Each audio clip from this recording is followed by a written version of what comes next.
Despite the challenges, Amora remained hopeful that time and love would heal the wounds in their family. She prayed for strength and patience, determined to protect Obi and help Keto find peace with their past decisions. As Obi grew older, the strained relationship between Keto and his son became more apparent. Malu, though initially relieved that the secret remained hidden, began to feel the weight of guilt pressing down on him. Every time he saw Obi, he was reminded of his part in the deception and the pain it had caused his best friend.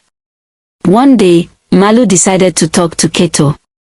He invited Keto over to his home, hoping to ease the burden he carried. As they sat in Malu's courtyard, sipping palm wine, Malu finally spoke up. Keto, I can't keep this to myself any longer. I need to talk to you about Obi. Keto looked at his friend, confusion and curiosity in his eyes. What about Obi? Malu took a deep breath. Keto, I've been feeling guilty about our arrangement. I see how much you struggle, and it's tearing me apart. I need to know if there's anything I can do to help. Keto's expression hardened. Malu, we made a decision together. We did what we thought was best for Amora and me. But it's not easy, seeing Obi every day and knowing the truth. Malu nodded, his heart heavy. I understand. But maybe there's a way we can make things better. For Obi's sake, and for your family. Keto sighed, running a hand through his hair. I don't know, Malu. Sometimes I wonder if we made the right choice. But Obi is my son, and I love him. I just need to find a way to make peace with it. Malu placed a hand on Keto's shoulder. We'll figure it out together, my friend. You're not alone in this. Their conversation, though difficult, brought a small sense of relief to both men. They knew the road ahead would be challenging, but they were determined to face it together. Malu resolved to be more supportive, both to Keto and Obi, hoping to mend the rift that had formed. Meanwhile, Amora continued to bear the brunt of Keto's frustration and anger. She remained a pillar of strength for Obi, shielding him from the worst of his father's outbursts. She also sought solace in her friendship with Lela, who provided a listening ear and comforting advice. Despite the tension at home, Obi thrived. He was a bright and curious child, full of energy and enthusiasm. He excelled in his studies and showed a natural talent for hunting, much like his father and Malu. Amora encouraged his interest and did her best to nurture his talents, hoping to give him a brighter future. As the years passed, the village's whispers and suspicions never entirely faded. But Keto, Amora, and Malu focused on their families, determined to protect their loved ones and find a way to heal the wounds of the past. As Obi entered his teenage years, his natural talents and charisma began to shine even brighter. He was not only skilled in hunting but also showed an aptitude for leadership. His peers admired him, and even the village elders took notice of his potential. Despite the tension at home, Obi found solace and purpose in honing his skills and helping his community. One day, while out hunting, Obi encountered a situation that would test his abilities.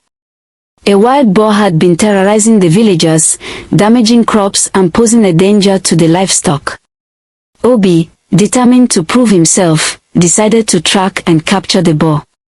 He gathered a small group of young hunters and set out into the forest. For days, they tracked the boar, following its trail through dense underbrush and across rivers. Obi's keen senses and strategic thinking led them closer to their quarry. Finally, after a long and arduous pursuit, they cornered the boar in a clearing. With swift precision, Obi and his team managed to capture the beast, bringing it back to the village as heroes. The villagers celebrated their success, and Obi's reputation grew. He was praised for his bravery and leadership, and many saw him as a future leader of the village. Keto, despite his internal struggles, couldn't help but feel a sense of pride in his son's accomplishments. However, Keto's conflicting emotions continued to strain his relationship with Obi. He found it difficult to reconcile his pride with the lingering resentment and guilt. This inner turmoil often manifested as harshness and strictness, leaving Obi confused and hurt. Amora, ever the peacemaker, tried to mediate between them. She encouraged Keto to see the good in Obi and to recognize his potential. Keto, our son is special. He has a gift, and he needs your support. Please, try to understand him. Keto listened, but his heart remained conflicted. He wanted to be a better father, but the burden of their secret weighed heavily on him. He often found solace in long walks through the forest, where he could clear his mind and seek guidance from the spirits of his ancestors. One evening, as Keto wandered through the woods, he came across an old wise man named Odeola. Odeola was known for his deep understanding of the spiritual world and his ability to provide counsel. Sensing Keto's distress, Odeola approached him and offered his wisdom. Keto, I can see the pain in your heart, Odeola said softly. You carry a heavy burden, but you must learn to forgive yourself and embrace the love you have for your son. Keto looked at the old man, tears welling up in his eyes. I don't know how, Odeola. I've made so many mistakes. True strength lies in acknowledging our faults and striving to do better, Odeola replied. Your son needs you, Keto. He needs your guidance and your love. Open your heart to him, and you will find the peace you seek. Keto pondered Odeola's words, feeling a glimmer of hope. He knew it wouldn't be easy, but he was determined to try. For Obi's sake, and for the sake of his family, he vowed to work towards healing the wounds of the past and building a better future.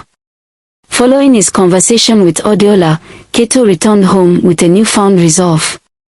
He was determined to bridge the gap between himself and Obi, to be the father his son deserved. It wouldn't be easy, but he was willing to put in the effort for the sake of his family. The next morning, Keto approached Obi as he prepared for another hunting trip. Obi, he began, his voice steady but gentle, I want to join you on your hunt today. Obi looked up, surprised by his father's request. Really? I'd like that, father. As they ventured into the forest together, Keto took the opportunity to get to know his son better. He asked about Obi's interests, his thoughts, and his dreams. The more they talked, the more Keto realized how much he had missed out on in his son's life. During their hunt, Keto observed Obi's skills with admiration. He was impressed by Obi's keen instincts and his ability to lead the group of young hunters.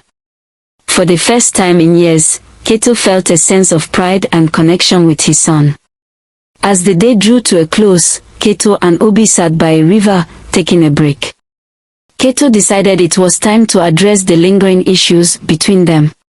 Obi, I want to apologize, Keto began, his voice filled with sincerity. I know I've been hard on you, and I'm sorry for that. You are an incredible young man, and I'm proud of you. Obi looked at his father, a mix of emotions in his eyes. Thank you, father. I've always wanted to make you proud. Keto placed a hand on his son's shoulder. You have, Obi. More than you know. I want us to have a better relationship, to understand each other better. Can we work on that? Obi nodded, a smile spreading across his face. I'd like that, father. From that day forward, Keto made a conscious effort to be more present and supportive in Obi's life. He joined him on more hunts, helped him with his studies, and spent quality time with him. The bond between them grew stronger, and the tension that had once plagued their relationship began to dissipate. Amora watched with relief and happiness as Keto and Obi's relationship improved. She continued to be the pillar of support for both of them, nurturing their family with love and care. Despite the challenges they had faced, they were beginning to heal and move forward. Malu, too, noticed the positive changes in Keto and Obi's relationship.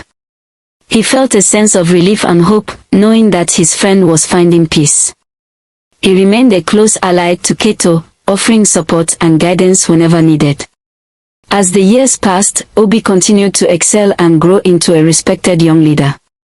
He earned the admiration of the entire village, including those who had once doubted his parentage.